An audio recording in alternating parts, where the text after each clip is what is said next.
Hi, my name is Nick Davis. I'm here with the Jefferson County Parks and Recreation Program. I'm out here at Jeffco. They've been nice enough to let us use their facilities here to kind of promote some of our programs coming up this summer. I'm here with Curtis Warner. He is the cross-country coach at Clayton High School.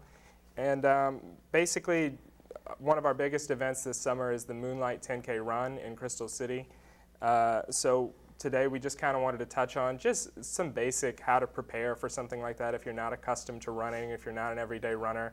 You obviously don't want to just roll out of bed and, hey, I'm going to run a 10K today and expect that you'll be able to breeze through it. So, you know, Curtis, you've been running for a long time. You've been a cross-country coach. You've been in cross-country. You've been in track. You're assistant track coach.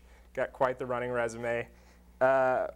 Just basically, you know, how should you start training? When should you start training? This is July 16th.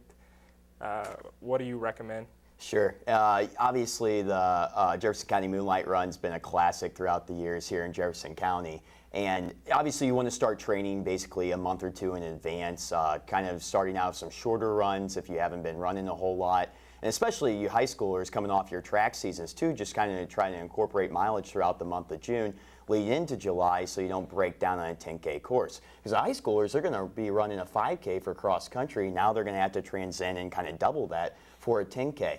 And one other thing too, I just want to point out with high schoolers, just be careful about registration rules with Misha and everything else. You don't want to get yourself in trouble. But more or less, there's water stations along the way when we actually do this run. So don't be worried about necessarily getting dehydrated. It's at 10:30 at night. You sort of, quote unquote, beat the heat. And also, basically, if you come in with a little training regimen, I think you're going to be just fine in doing this very challenging 10K run here in Jefferson County. Okay. How should you stretch? What should you wear? Anything like that? Sure. My suggestion, a lot of the guys, especially at night, just go shirtless. I mean, you are going to sweat. It is the middle of July and everything else. If you don't feel comfortable doing that, guys, definitely a synthetic material of some sort, just so, you know, a dry fit if you have Nike gear or something like that. Just something so the sweat can kind of roll off you. Ladies, something sort of thin and tight fitting so you don't have a whole lot of, basically you don't want to do heavy cotton no matter what your sex. You want to have something light on you. Generally a lighter pair of shorts and a good pair of shoes that you feel are pretty broken in and ready to go for this 10K run. Okay, that sounds good. Yeah. Curtis, quiz you here. Sure. 10K, how long is that? All right, 10K. Layman's terms, because sure. I have no idea how many centimeters tall you are or how many grams you weigh. Sure, we'll go English system here. It's 6.2 miles, Nick, and I'll tell you a little bit about the course since we're on it and everything. It's always been kind of a challenge. You do have some big hills, especially going up towards like Crystal City Cemetery. I forget the name of the road there. I think it's Missouri Avenue, right to the start. So that's your first mile, and that's kind of difficult. You do have some rolling hills along the way downhill, and that makes it difficult. But you are climbing. You know, you are climbing a little bit near Crystal City High School, and also kind of ascending back into the park in Crystal City Park. You wrap around the Crystal City pool towards the finish line. That's a challenging task for sure. So it's a challenging 10K. We have had walkers in the past that I've seen when I'm running it. But if you're going to go out there running, just be prepared. That's all I say. All right, sounds good, Curtis. Before I let you go here, I think I had one or two other questions. How do you pace yourself in a 10K? Do you, right out of the gate, do you know, go slow and work up towards it, or how does that go? I don't really run much. I try to avoid it at all costs. But that's an excellent question, Nick. If you've been running, you're not an amateur runner, definitely step up towards the front of the pack because you don't want to get trapped behind like an 8-9 minute pace person. Myself, I'll probably go out and run like 6-minute pace somewhere in there throughout. That's kind of would be my goal pace. Somebody it's kind of not in shape or anything like that has run in the past. So you definitely want to line up at the front. Generally, you can just tell by looking at somebody if they're a true runner or not. Especially the high school or college kids you get out there.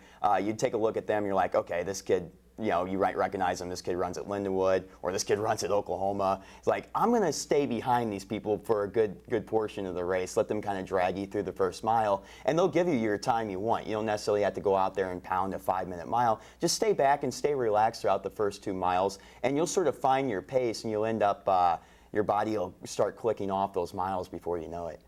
Sounds good. All right, Curtis, I know you got a some things that you got to get to today, but I appreciate it. Hey, you're welcome, Nick Davis. Yeah. Pleasure to be here. Definitely, and we'll look forward to seeing you out there July 16th. Right. Moonlight 10K. Okay. Just some other things that the Parks program has going on. If you're interested, we'll have youth co-ed soccer starting up in the fall. That's for ages 4 through 12.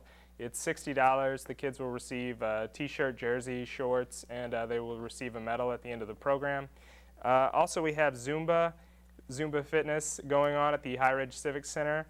That's classes are once a month on Monday and Wednesday nights. We have martial arts in High Ridge at the High Ridge Civic Center, and also in Crystal City, or actually Festus rather, at Sacred Heart. Zumba is $20 a month. Martial arts is $30 a month. And we also have adult softball, co-ed, men's leagues going on right now. That's kind of rolling registration. So if you're interested in getting a team together, contact Craig Luke DeMeyer at the Jefferson County Parks Department. The number out there is 636-797-5334. And also just give us a call if you guys are interested in forming some other leagues. We've talked about sand volleyball, maybe a sand volleyball league going on one night during the week. There's been talks about dodgeball and various other things. So if there's something that you would like to get together with some of your friends or coworkers and maybe start a league, we're certainly open to that, and would be more than willing to try and get that going. So again, the number is 636-797-5334. I'm Nick Davis with the Parks and Recreation Department. We just want to thank Jeffco JCTV for letting us do this out here. And maybe we'll be back out here next month to talk about some of the programs that we have to wrap up the year. Thanks.